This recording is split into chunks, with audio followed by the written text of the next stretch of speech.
this is not, this is not what I want for my child. Yasi, kailangan ka ba mamatay para may sugad dili?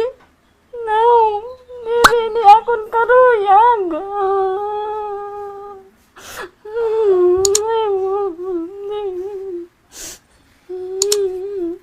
Hindi.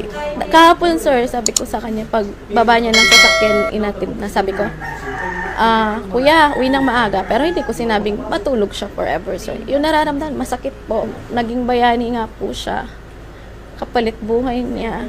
Pero marami pong nasave, oo. Pero kami po yung nawalan.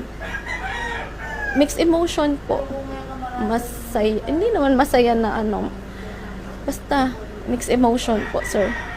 Yung pakiramdam. Dahil nasa papa niya na nasa malayo, nagtatrabaho. Pag uwi, wala na ang anak. Pero kayo po magulang, meron din po kayong pananagutan. Kasi, unang-una, hindi sila makakahawak ng barel, hindi sila makakaano. Kung hindi nyo po sila tinuruan,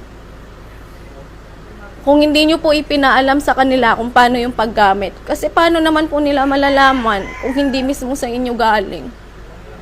Yung pakiramdam po na mawalan ng anak, masakit po. Kung sa inyo, nasasabi nyo na masakit na, nakulong yung mga anak nyo na inaano, may sala man po kayo, may sala yung mga anak nyo. Yun, sir. Anay, hindi dahilan na menor de edad yung mga anak nyo para sa ustisya. Kung hindi yung anak nyo yung magbabayad, dapat kayo yung magbayad para sa mga anak ninyo.